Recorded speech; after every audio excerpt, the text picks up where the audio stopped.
حدیث شریف میں آتا ہے، حضرت عائشہ صدیقہ رضی اللہ تعالیٰ عنہ کی روایت ہے، بڑی لمبی روایت ہے، اس میں درمیان میں آپ صلی اللہ علیہ وسلم نے فرمایا اگر کسی کی 3 بیٹیاں پیدا ہو اور ان کی وہ اچھی تربیت کرے، ان کے اسلامی نام رکھے، پھر اچھی تربیت کرے اور ان کو اچھی جگہ پر نکاح کر دے، اللہ اس شخص کو جنت میں پہنچا دیں گے۔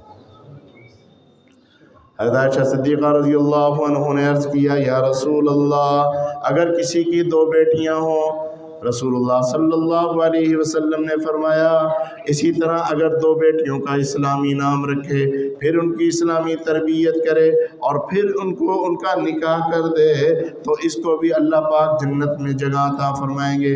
حضرت عائشہ صدیقہ رضی اللہ تعالیٰ عنہ نے عرض کیا یا رسول اللہ اگر کسی کی 1 بیٹی ہو اس کے لیے کیا حکم ہے؟ رحمت للعالمین صلی اللہ علیہ وسلم نے فرمایا، سب پڑھ لو، صلی اللہ علیہ وسلم نے فرمایا اگر کسی کی 1 بیٹی ہو وہ اس کا بھی اسلامی نام رکھے، اس کی بھی اسلامی تربیت کرے اور اس کا بھی صحیح جگہ پر نکاح کروا دے تو اللہ پاک اس کو بھی جنت عطا فرما دیں گے۔ بیٹوں کو نعمت سمجھے اور بیٹی کو زحمت سمجھے، بیٹی کو زحمت سمجھے تو پھر اس گھر میں برکت کہاں سے آئے؟ بیٹی کو تو رحمت سمجھے کہ یہ میری بخشش کا سبب ہے، یہ میری بخشش کا سبب ہے، تو پھر اس کی بخشش بھی ہوگی اور اس کے گھر کے اندر، اس کے زندگی کے اندر برکت رحمت بھی ہوگی۔ بیٹی کو شادی کرنے کے بعد وہ گھر پر آئے بوجھ نہ سمجھے، بہن کو بوجھ نہ سمجھے تو پھر اس کے گھر میں رحمت آئے گی۔ یہ رحمت لانے والی بہن ہے، یہ رحمت لانے والی بیٹی ہے۔ اگر اس کو سمجھے شادی کر دی اب تو جان چھوڑ ہماری تو پھر اس گھر میں رحمت کہاں سے آئے گی؟ اگر بھائی یہ سوچے ماں باپ مر گئے اب کیا تعلق ہے، جہیز میں دے دیا تھا۔ مجھ سے ایک شخص نے مسئلہ پوچھا کہ میری ملکیت ہے میں کیسے تقسیم کروں؟ میں نے بتایا کہ جی یوں تقسیم کریں، بیٹوں کو بھی دینا ہے بیٹی کو بھی دینا ہے۔ کہا بیٹی کو تو جہیز دے دیا۔ میں نے کہا جی بیٹی کو جہیز آپ نے اپنی ملکیت میں سے دیا، نہ دیتے؟ سوچ بنائی ہوئی ہے۔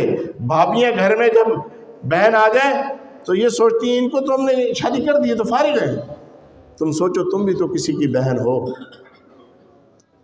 بہنوں کو رحمت سمجھے۔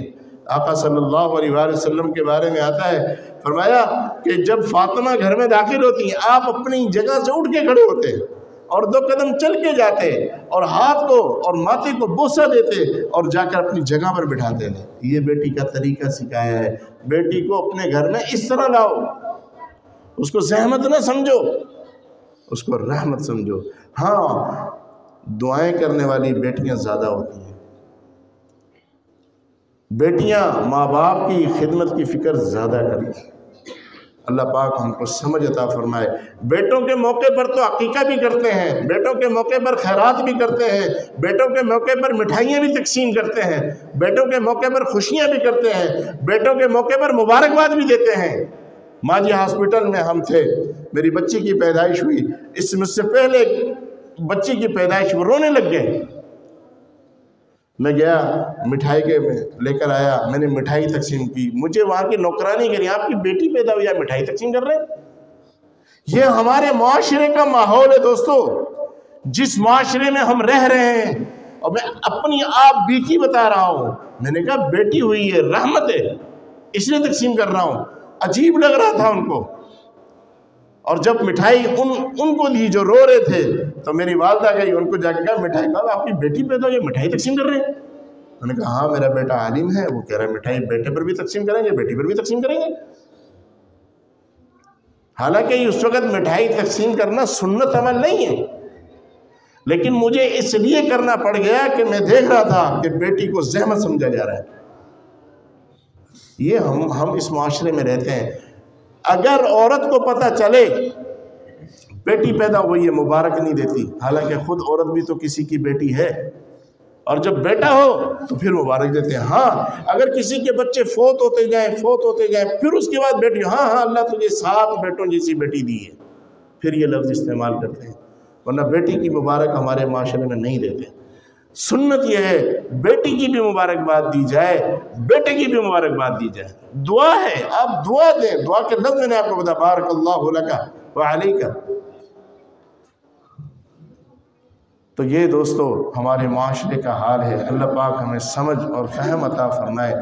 اسلامی جو زندگی ہے ہماری بھی ایک کمی ہے کہ ہمارے بیانات کے اندر اس کو اجاگر نہیں کیا جاتا اور ہمیں بتایا سمجھایا نہیں جاتا گھر میں کس طرح اولاد کی تربیت کس طرح کرنی ہے، اولاد کو کس طرح آپ نے پالنا ہے، اولاد کا حق کیا ہے، اس کو کیا تعلیم دینا اس کا حق ہے۔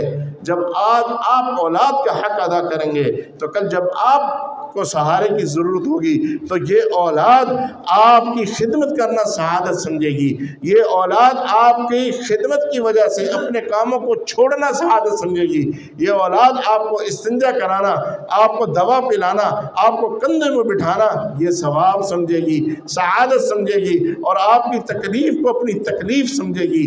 تب ہوگا جب آپ اس کی تربیت اسلامی کریں گے۔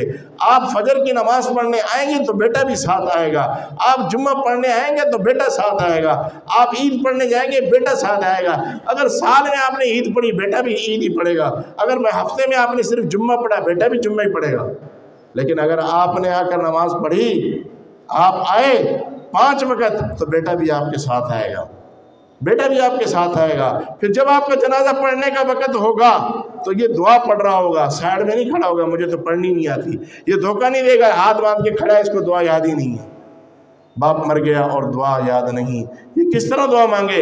اے اللہ میرے والد کو معاف کر دے۔ اس کے آنسو کیسے نکلے؟ تو نے سکھایا نہیں ہے۔ ہاں اگر تو نے سکھایا ہوتا اس کو کہ بیٹا میرے لیے تو نے پڑھ پڑھ کے بخشنا ہے، تو نے اِصالِ ثواب کرنا ہے، میرا جنازہ پڑھنا ہے، اس کو جنازے کی نماز سکھائی ہوتی تو یہ خود کھڑا ہو کے پڑھاتا۔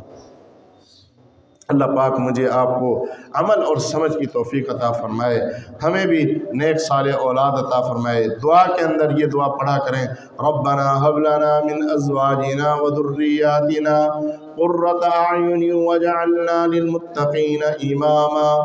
نوجوان بچے بھی اس دعا کو پڑھیں، بوڑھے بھی پڑھیں اور چھوٹے بچے بھی پڑھیں۔ جب یہ دعا پڑھیں گے تو پھر بیوی بھی نیک ملے گی، اور جو اللہ پاک اولاد دیں گے وہ بھی نیک ہوگی اور وہ بھی برکتوں والی ہوگی۔ یہ دعا پڑھنی چاہیے۔